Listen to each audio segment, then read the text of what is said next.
Hello, everyone. Here we are. We're going to get going with Genesis 10. I do want to address one thing. Last night, I had mentioned the Epic of Gilgamesh, which is probably the only text that we have. We do have the Vedic texts. They're Hindu. I believe there are four of them. One of them is the Epic of Gilgamesh, which was a book of poetry that turned into a prophecy. There was a man named Manu in it, M-A-N-U, and a giant fish came out of the ocean and gave him a prophecy that there would be a terrible flood that would destroy the earth. Okay, so they say, this book is older than the Bible. Well, how can that be? Is there a pre-Adam race, a race before Adam and Eve? Well, the answer is no, okay? Because you have to understand that the time from Adam to Noah was almost 2,000 years. And then there was another 1,000 years between Noah and Moses. So we're in Genesis. Who wrote Genesis? Genesis is our account of Adam and Eve, created on the sixth day, right? Who wrote it? Moses wrote it. Now, how Moses got the story, we weren't told. We don't know if, Moses was considered God's friend. God spoke to Moses face to face. So, maybe there was a conversation and God told him the story. Maybe, like all the rest of the scripture, it was God breathed to Moses, and under the inspiration and leading of the Holy Spirit, he wrote the story.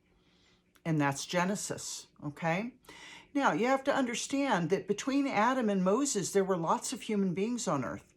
So it makes perfect sense that we may dig up a text that they write. Okay, if the Bible was not created, was not started until 3,000 years after Adam and Eve, then that's probably how we have dug up older texts, okay? And that's all I want to say about that. There's a lot of opportunity for other texts to be there because the Bible was begun, and you remember the Jewish Bible is the first 5 books. Genesis, I'm not going to remember the order now, but it's Genesis, Leviticus, Exodus, Deuteronomy, and I'm forgetting one. Forgive me. But there are 5. It's called the Pentateuch, okay, or the Talmud, and that's the Jewish Bible that Moses wrote down, and that's 3,000 years after Adam. So there should be no question like, oh, there's stuff written older than the Bible. Well, there's 3,000 years between Adam and Moses, okay? And not all things that are written in the Bible were written exactly at the time they were done, okay? That the thing was happening. It was written after the fact a lot of the time. And clearly, Moses was writing about Adam and Eve after the fact, okay? So I also had promised to give you the definition of covenant, and I forgot to do that last night. So here we go. A covenant is an agreement. It's an agreement by lease, deed, or other legal contract. So when it says a covenant between God and people, that means it's legal. It's a legal contract between God and people and animals, the whole shebang, okay? So, now we know. All right, Genesis 10. Now I want you to bear with me and empathize with me because I'm the one who has to read all of these names. But these names are extremely important for you to know as we go through the Old Testament. It's going to make perfect sense. So I want you to listen and pay attention, okay? The Table of Nations. This is the account of Shem, Ham, and Japheth, Noah's sons, who themselves had sons after the flood. And what you're going to find is the way it's laid out is they'll list the names, and then underneath they'll encapsulize what you just heard with a statement or two, like this is Noah's line. And you'll see this as we go. All right, the Japhethites, the sons of Japheth, Gomer, Magog, Madai, Javan, Tubal, Meshech and Tiras, the sons of Gomer, Ashkenaz, Rephath, and Togarmah, the sons of Javan, Elisha, Tarshish, the Kittites, and the Rodanites, in parentheses. From these, the maritime people spread out into their territories by their clans within their nations, each with its own language. end of parentheses. The Hamites, the sons of Ham, Cush, Egypt, Put, and Canaan. Remember, Canaan was the one Noah cursed when he was angry with Ham. The sons of Cush, Seba, Havilah, Sabta, Ramah, and Sabteka. The sons of Ramah, Sheba and Dedan. Cush was the father of Nimrod, who became a mighty warrior on the earth. He was a mighty hunter before the Lord. That's why it said, quote, like Nimrod, a mighty hunter before the Lord, end quote. The first centers of his kingdom were Babylon, Uruk, Akkad, and Kelna in Shinar, Shinar. From that land, he went to Assyria, where he built Nineveh, which now is a part of Iraq, by the way, Rehoboth, Ir, Keilah, and Resen, Resen, which is between Nineveh and Gela, or is it Keilah, which is the great city. Egypt was the father of the Ludites, Anamites, Lehabites, Naphtuhites, Pathrusites, Caslahites, in parentheses, from whom the Philistines came. Those were the Caslahites, and Caphtorites. Canaan was the father of, this is the son that Noah cursed. Canaan was the father of Sidon, Sidon, his firstborn, and the Hittites, Jebusites, Amorites, Girgashites, Hivites, Arkites, Sinites, and Arvadites, Zemarites, and Hamathites. Later, the Canaanite clans scattered, and the borders of Canaan reached from Sidon towards Gerar as far as Gaza, and then towards Sodom, Gomorrah, Admah, and Zeboim as far as Lasha. These are here's the sentence, here's the come-all sentence. These are the sons of Ham by their clans and languages, their territories and nations. Okay, sons were also born to Shem, and these are the Semites, it says, whose older brother was Japheth. Shem was the ancestor of all the sons of Eber. The sons of Shem, Elam, Ashur, Ashur, Arphaxad, and Arphaxad is Arphaxad. So it's Arphaxad or Arphaxad. I'm just saying Arphaxad. Lud, Lud, and Aram. The sons of Aram, Uz, Hul, Gether, and Meshech. Arphaxad was the father of Shelah, and Shelah the father of Eber. Two sons were born to Eber. One was named Peleg, because in his time the earth was divided. His brother was named Joktan. Joktan was the father of Almadad, Sheleph, Hazarmaveth, Jerah, Hadaram, Uzal, Diklah, Oblah, Abimael, Sheba, Ophir, Havilah, and Jobab. All these were sons of Joktan. The region where they lived stretched from Mesha towards Sephar in the eastern hill country. These are the sons of Shem by their clans and languages in their territories and nations.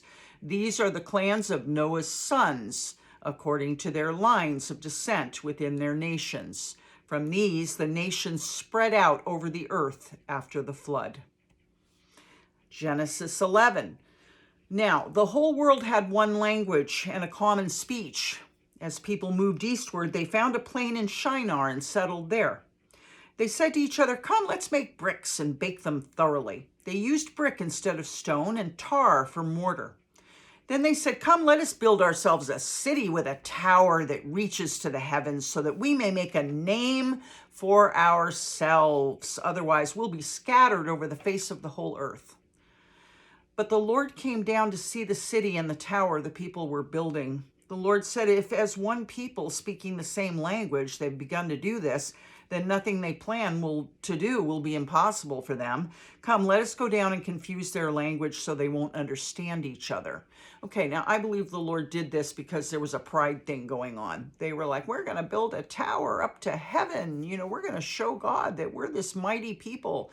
In other words, if it's just one big mass of people, there's more power in that. So God wants to separate them out so that there's going to be different groups of people.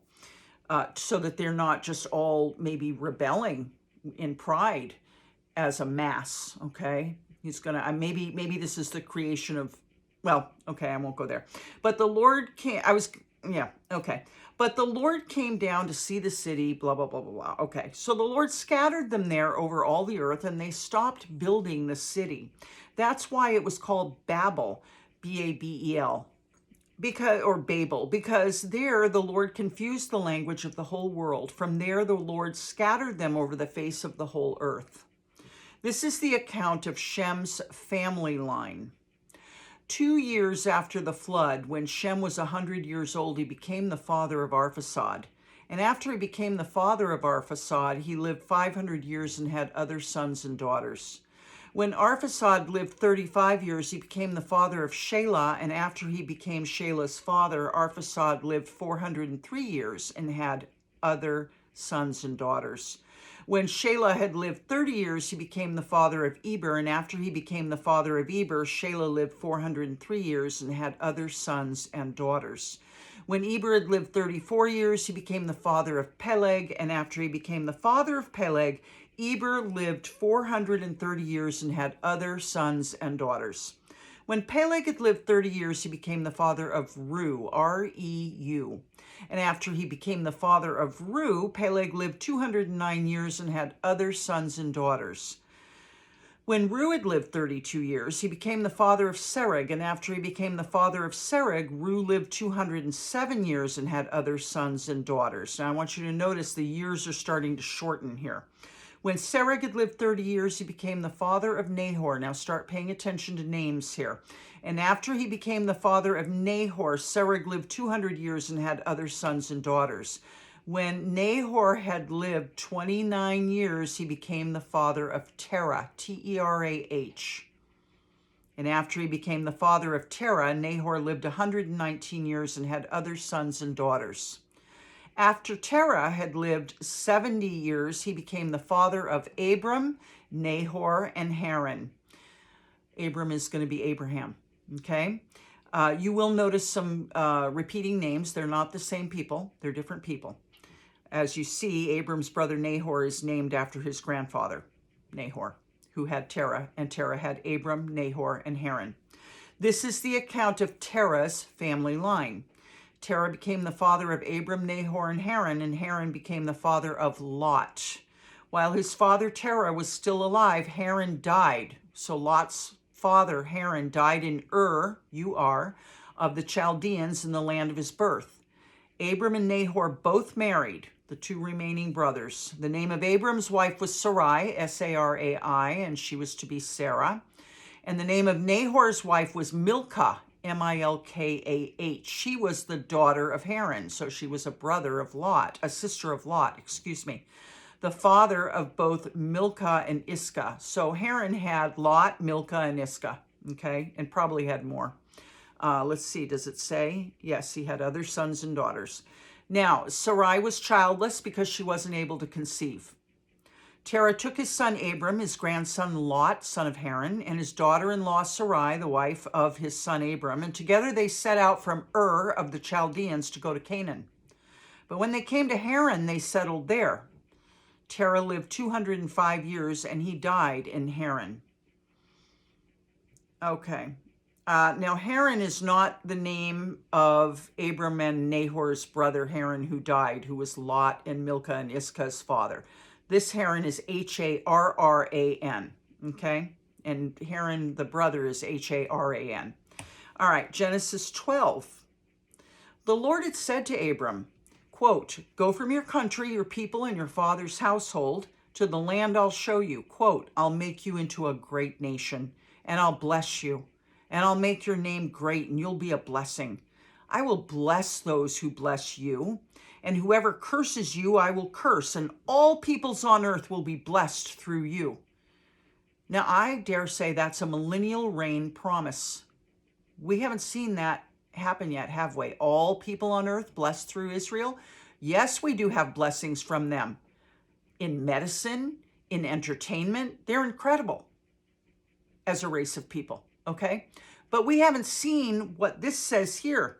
All peoples on earth will be blessed through you. Well, I don't know. Maybe we have, because they did bring forth Jesus Christ. So maybe this isn't a millennial promise, but maybe there's something in it that is going to be fulfilled in the millennial reign. We'll see. I'm going to point out these things as I see them.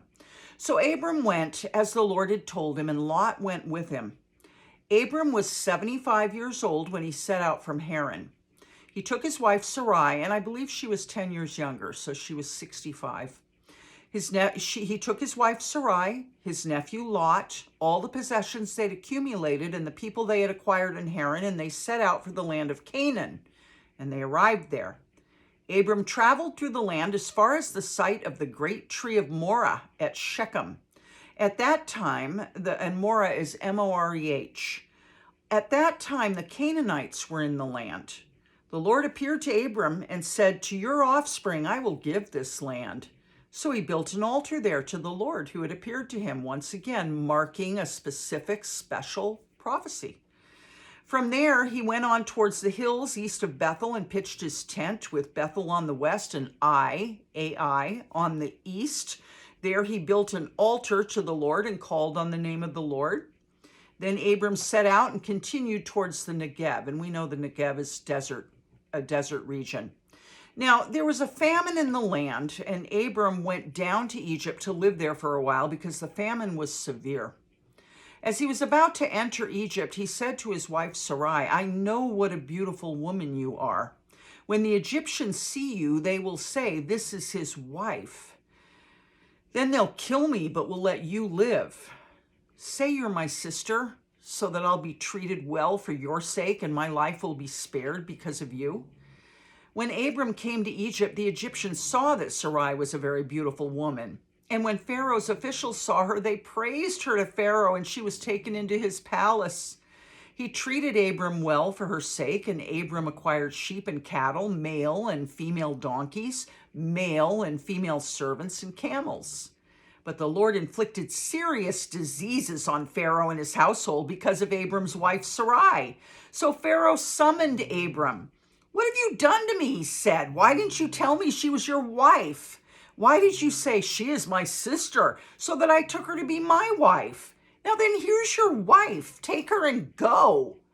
Then Pharaoh gave orders about Abram to his men, and they sent him on his way with his wife and everything he had. Wow, a little bit of a lapse of faith there, huh, Abram? Scary. Genesis 13.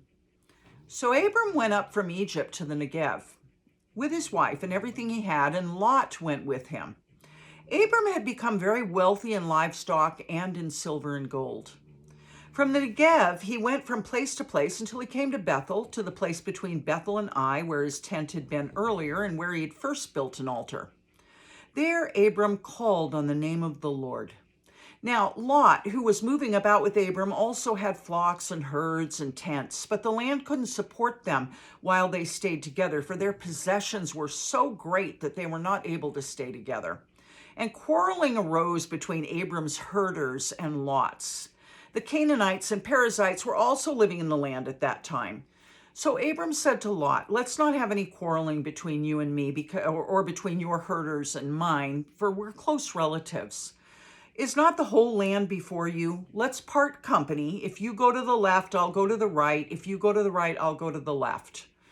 Lot looked around and saw that the whole plain of the Jordan towards Zoar, Zoar, was well watered, like the garden of the Lord, like the land of Egypt. In parentheses, this was before the Lord destroyed Sodom and Gomorrah. So Lot chose for himself the whole plain of the Jordan and set out towards the east. The two men parted company. Abram lived in the land of Canaan, while Lot lived among the cities of the plain and pitched his tents near Sodom. Now the people of Sodom were wicked and were sinning greatly against the Lord. The Lord said to Abram after Lot had parted from him, "Look around from where you are to the north and south, to the east and west. All the land that you see, I'll give to you and your offspring forever. I'll make your offspring like the dust of the earth, so that if anyone could count the dust, then your offspring could be counted. Go walk through the length and breadth of the land, for I'm giving it to you." So Abram went to live near the great trees of Mamre, M-A-M-R-E, of Hebron, where he pitched his tents. Then he built an altar to the Lord. He marks everything, doesn't he, with altars. Now, I don't know if that's a millennial promise, but God said he was going to give him all of this land, and they don't have it. They don't have their full inheritance yet, so that could be something that will be completed in the millennium. All right, Genesis 14. At the time when Amraphel was king of Shinar. Arioch, king of Eleazar. Kedorlaomer, king of Elam. And Tidal, spelled just like Tidal, Tidal, king of Goyim. These kings went to war against Bera, king of Sodom. Bersha, king of Gomorrah. Shinab, king of Admah. Shemeber, king of Zeboim, and the king of Bela, that is Zoar. Bela is spelled B-E-L-A. All these latter kings joined forces in the valley of Siddim, that is the Dead Sea Valley, in parentheses. For 12 years they'd been subject to Kedorlaomer, but in the 13th year they rebelled. In the 14th year, Kedorlaomer and the kings allied with him went out and defeated the Rephaites in Ashtaroth, Kamaim, the Zuzites in Ham, the Emites in Sheva Kiriathim, and the Horites in the hill country of Seir, S-E-I-R, as far as El Paran near the desert. Then they turned back and went to En Mishpat, that is Kadesh, and they conquered the whole territory of the Amalekites as well as the Amorites who were living in Hazazon Tamar. Then the king of Sodom, the king of Gomorrah, the king of Admah, the king of Zeboim, and the king of Bela, that is Zoar, marched out and drew up their battle lines in the valley of Siddim against Kedorlaomer, king of Elam, Tidal, king of Goyim, Amraphel, king of Shinar, and Arioch, king of Eleazar. I'm sorry, I said Eleazar, but it's Eleazar. 4 kings against 5. Now, the valley of Siddim was full of tar pits, and when the kings of Sodom and Gomorrah fled, some of the men fell into them, and the rest fled to the hills. The 4 kings seized all the goods of Sodom and Gomorrah and all their food, then they went away. They also carried off Abram's nephew Lot and his possessions, since he was living in Sodom. A man who had escaped came and reported this to Abram, the Hebrew. Now Abram was living near the great trees of Mamre, the Amorite, a brother of Eshcol and Aner, all of whom were allied with Abram. When Abram heard that his relative had been taken captive, he called out the 318 trained men born in his household and went in pursuit as far as Dan. During the night, Abram divided his men to attack them, and he routed them, pursuing them as far as Hobah, north of Damascus.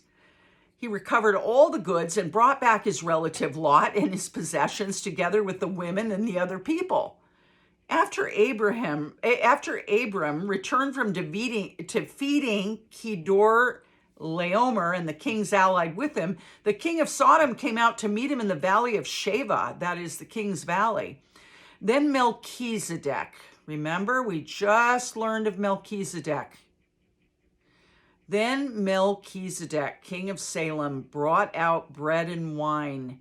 He was priest of God Most High. This is the guy that we don't know of his parents or anything, but we think this is probably Jesus Christ, the angel of the Lord, meeting him after his victory against these kings and rescuing Lot. Then isn't it funny how the end of the Bible ties right in with the beginning? Then Melchizedek, king of Salem, which means peace, by the way, brought out bread and wine. He was priest of God Most High, and he blessed Abram, saying, quote, "Blessed be Abram by God Most High, creator of heaven and earth, and praise be to God Most High, who delivered your enemies into your hand." Then Abram gave him 1/10 of everything. There's our prototype for the tithe.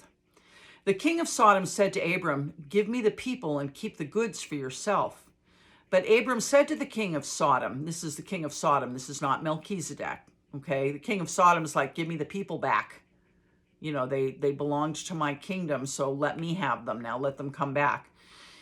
But Abram said to the king of Sodom, "With raised hand I've sworn an oath to the Lord, God Most High, creator of heaven and earth, that I will accept nothing belonging to you, not even a thread or the strap of a sandal, so that you will never be able to say, 'I made Abram rich.' I will accept nothing but what my men have eaten and the share that belongs to the men who went with me, to Aner, Eshcol, and Mamre. Let them have their share." That's interesting. So it looks like, see, that's what confused me in the beginning was he said, when it said Abram took Mamre the Amorite, a brother of Eshcol and Aner. For some reason, I was thinking Mamre, you know, the place where he was. I was thinking of it as a place, not a person. Okay, we're going to do one more. We're going to do Genesis 15, and then we're going to be done for the night. Here we go. After this, the word of the Lord came to Abram in a vision. And this does happen. The Lord still does speak to us in visions when we have them. And for me, they've been rare, but I've had them. Quote, "Do not be afraid, Abram. I'm your shield, your very great reward." End quote. But Abram said, "Sovereign Lord, what can you give me since I remain childless, and the one who will inherit my estate is Eliezer of Damascus?" And Abram said, "You have given me no children, so a servant in my household will be my heir." Sorry, I was picking over it here. Let me read it again. But Abram said, "Sovereign Lord, what can you give me since I remain childless, and the one who will inherit my estate is Eliezer of Damascus." Eliezer of Damascus. And Abram said, "You've given me no children, so a servant in my household will be my heir." Because remember, Sarai couldn't bear. Then the word of the Lord came to him. "This man will not be your heir, but a son who's your own flesh and blood will be your heir." Here we go. He took him outside and said, "Look up at the sky and count the stars, if indeed you can count them." Then he said to him, "So shall your offspring be." That's the second time now he's telling him. First it was like the dust, now it's like the stars. Abram believed, this is one verse. This is Genesis 15, verse 6. And I want you to remember it for all time. Genesis 15, verse 6. Abram believed the Lord, and he credited it to him as righteousness. The Lord credited it to him as righteousness because he believed the Lord. He also said to him, "I am the Lord who brought you out of Ur of the Chaldeans to give you this land to take possession of it." But Abram said, "Sovereign Lord, how can I know that I will gain possession of it?" So the Lord said to him, "Bring me a heifer, a goat, and a ram, each 3 years old, along with a dove and a young pigeon." Abram brought all these to him, cut them in two, and arranged the halves opposite each other. The birds, however, he didn't cut in half. Then birds of prey came down on the carcasses, but Abram drove them away. As the sun was setting, Abram fell into a deep sleep, and a thick and dreadful darkness came over him. Then the Lord said to him, "Know for certain that for 400 years your descendants will be strangers in a country not their own, and they will be enslaved and mistreated there." This is in his deep, dark sleep, the Lord speaking this to him. "But I will punish the nation they serve as slaves, and afterward they will come out with great possessions. You, however, will go to your ancestors in peace and be buried at a good old age. In the 4th generation, your descendants will come back here, for the sin of the Amorites has not yet reached its full measure." So he's calling the people that live there in Canaan, I'm assuming, which is where he lives. He's calling them Amorites, and that may be who they are at that time, has not yet reached its full measure. I'm not sure how the Lord is saying this. We're just going to hear it. "When the sun had set and darkness had fallen, a smoking fire pot with a blazing torch appeared and passed between the pieces of the animals. On that day, the Lord made a covenant with Abram and said, 'To your descendants I give this land, from the Wadi of Egypt to the great river, the Euphrates, the land of the Kenites, Kenizzites, Cadmonites, Hittites, Perizzites, Rephites, Amorites, Canaanites, Girgashites, and Jebusites.'" Now, in the old days, they did make covenants by setting pieces of animals into a certain configuration and walking between them, okay? This is very ancient. This is very primitive, okay? So this is what the Lord is exemplifying to him. A wadi, W-A-D-I, of Egypt. A wadi, I believe, is either a mound or a dell. I can't quite remember, but it's still used today, that word, wadi. Actually, let's quickly look up what a wadi is so we know, and then I will let you go. Wadi def. All right.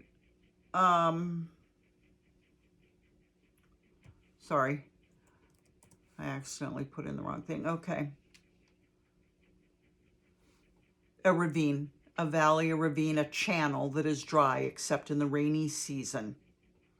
Okay, I love you very much. I'll see you tomorrow. We'll pick it up at Genesis 16. And remember, this is the beginning of the Jewish Bible, the Talmud, the Pentateuch, okay? I will see you then. Pray for me. I'm praying for you, and I love you very much. God bless you. Good night.